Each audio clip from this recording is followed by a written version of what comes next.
ഈ ഷാനവാസ് എൻ്റെ അടുത്ത് നിങ്ങൾക്ക് ദേഷ്യം തോന്നിയാലും ഒരു കുഴപ്പമില്ല. ഇന്നത്തെ എപ്പിസോഡിൽ ലാലേട്ടൻ്റെ അടുത്ത് ഷാനവാസിൻ്റെ ഒരു സമീപനം നിങ്ങൾ ശ്രദ്ധിച്ചിരുന്നോ? എന്തെങ്കിലും ലാലേട്ടൻ ചോദിച്ചു ചെയ്യുമ്പോൾ കട്ട കലിപ്പിലൊക്കെയാണ് ഷാനവാസ് നിൽക്കുന്നത്. ഒരു രുദ്രൻ സെറ്റപ്പ്. രുദ്രൻ എന്ന ക്യാരക്ടർ അവിടെ വീട്ടിലുള്ളവരുടെ അടുത്ത് ഇറക്കുന്നത് പോലെ ലാലേട്ടൻ്റെ അടുത്ത് ഇറക്കാൻ നിന്ന് കഴിഞ്ഞാൽ അത് ഷാനവാസിൻ്റെ ഷോയിൻ്റെ നിലനിൽപ്പിനെ തന്നെ ബാധിക്കുമെന്നുള്ള കാര്യം ഷാനവാസ് ഓർത്താൽ നല്ലതായിരിക്കും. ഇടയ്ക്ക് ലാലേട്ടൻ അങ്ങനെ തോന്നി. ഷാനവാസ് ലാലേട്ടൻ്റെ അടുത്ത് ഇങ്ങനെ ദേഷ്യപ്പെടുന്നത് പോലെ ലാലേട്ടനെ തോന്നിയപ്പോൾ ലാലേട്ടൻ തന്നെ പറയുന്നുണ്ടായിരുന്നു, ഷാനവാസ് ആദ്യം തന്നെ ഞാൻ പറയാം, എൻ്റെ അടുത്തിൽ ദേഷ്യം തോന്നിയിട്ട് ഒരു കാര്യവുമില്ല എന്ന് ഷാനവാസിൻ്റെ അടുത്ത് ലാലേട്ടൻ തന്നെ തുറന്ന് പറയുന്നുണ്ട്. ഷാനവാസ് അവിടെ പറഞ്ഞ കാര്യങ്ങളും ഷാനവാസിനെ പറ്റി അവിടെ മറ്റുള്ളവർ പറഞ്ഞ കാര്യങ്ങളും മാത്രമാണ് ലാലേട്ടൻ സംസാരിച്ചത്. അതിന് ലാലേട്ടനോട് ദേഷ്യം തോന്നിയിട്ട് ഒരു കാര്യവുമില്ല.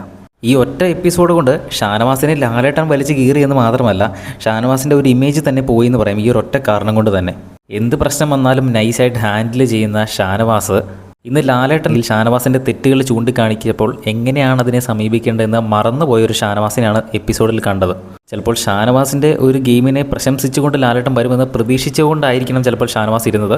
അപ്പോൾ നേരെ ഓപ്പോസിറ്റ് സംഭവിച്ചപ്പോൾ ഉണ്ടായ ആ ഒരു ഇമോഷണൽ ബേസ്റ്റ് ആയിരിക്കാം. എന്തു തന്നെ ആയാലും ലാലേട്ടൻ്റെ അടുത്ത് അങ്ങനെ സംസാരിക്കരുതായിരുന്നു. നിങ്ങൾക്ക് അങ്ങനെ തോന്നിയെങ്കിൽ താഴെ ഒന്ന് കമൻറ്റ് ചെയ്യുക.